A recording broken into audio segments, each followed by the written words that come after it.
Hey folks, welcome back to the channel. Happy Catty Crypto here. So everybody's kind of asking that same question, aren't they? Will Coinbase list Luna Classic? And what we need to kind of look at is what has happened previously with Coinbase. How do they kind of work and what actually happened to Wrap Luna to begin with? Now, if you don't know this, Coinbase don't list non-Ethereum based assets as far as I'm aware. If they do, they're normally wrapped. Now, this is what happened previously, is that they took the coin Luna and listed it, but it's wrapped, okay? It's wrapped in a layer of Ethereum, and it caused a huge, and when I say a huge issue, it caused a huge issue back in May I think it was the 27th of May. Yeah, 27th of May. So due to the volatility that was happening with it, they were just like, we're suspending trading. They stopped people from withdrawing, depositing for a while, and then they put out an announcement stating you would need to move your assets off chain. They'd no longer be supporting either Wrap Luna or UST at the time, which is now USTC. But obviously it is the talk of the town, and I guess it's, what harm could it do? And the harm I see happening is what has already happened before, is where we go into a volatile trading situation and they're like, you know, you're not buying, you're not selling, you're not trading. You can just sit there and keep the asset you bought, and you can sit in the corner like a good little holder. And it doesn't work like that. CEXs shouldn't turn on and off deposits, and people being able to trade and profit from the volatility in crypto. You know, that's what crypto is. It's volatile. That's how people make money. And, you know, a lot of different places did suspend during the main crash where it went down. But then it came back and there was loads of people making quite a lot of money from those price swings. Now, I myself, I had some UST at the time and I had some Wrap Luna on there, and it's still on there. I've never been able to get it off. Anywhere I've wanted to send it, it's kind of, you know, if you are going to send it there, you're normally going to pay a very high punishment price, so to speak. And so what this video is really all about is kind of tracking down the whole idea behind it and where it's come from. And what it seems to me is it's more easier for someone who's an influencer to suggest something like this, because building something takes months. As you guys know, it's taken us months to build LUNC Penguin. It's taken us months to build the Blaze portal. It's taken months to get this NFT project together.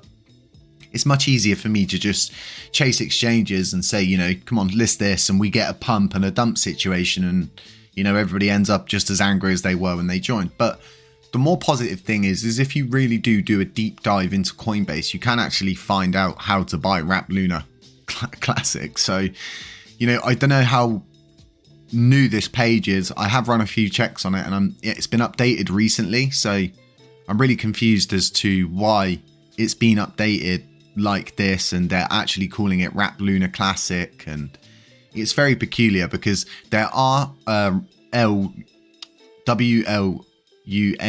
coins all over the show, across PancakeSwap, on MetaMask and places like that, and they're not real. They're obviously fake kind of scam coins that are built up. But in a sense, if they do list it, it should possibly push the price up, I guess. But at the same time, IBCs, even with the update that is going through, so if we go to governance, click show all, and we can see I think it's this one here. I've just got to make sure this is the correct one.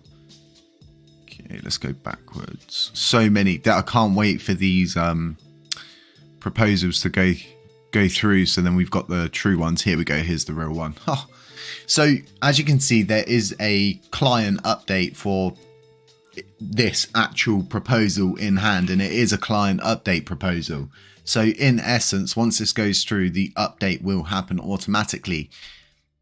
The biggest issue is that we don't know how bad things are on either side of the IBC channels. So there's still going to be things we need to fix on their side. There's going to be stuff that needs to be fixed on our side. There's still a lot of work to be done in the broader aspect really of IBC reactivation, so to speak. So it's probably not what you wanted to hear about, you know, rap Luna Classic, but at the same time, I'm not going to be one of these influencers that jump on the bandwagon for views. I'm going to tell you exactly how it is. It's probably not a good idea for us to, you know, like they can't even implement a burn tax, and, you know, people all of a sudden, this is why they keep doing the things that they do, because they understand how it works. They understand how easily they can get you in, and, you know, it's kind of that SHIT sandwich kind of situation. But ultimately, stepping back from my own personal opinion of how I feel about it, it could swing either way. It could push us up to higher highs, higher lows, or it could just be a simple pump and dump scenario, kind of like how the Robinhood listings have always worked. And this is also the thing as well of people saying about the Robinhood listing. If you go to the Shiba Inu chart, correlate the chart to the date that they got their Robinhood listing, it pumped by exactly 115%, then dumped by 115%. And that was it. That was it. Like, literally, that was it.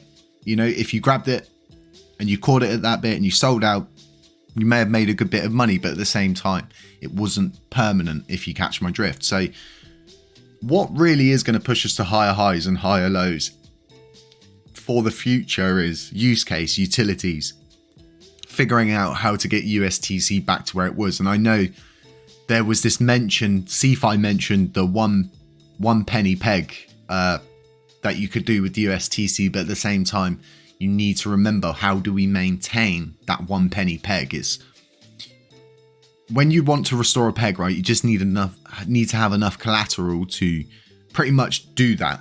Okay, it's all done through algorithms. As you know, it's an algorithmic stablecoin, so it is easily fixable in a sense of, if you had enough money, you could do it.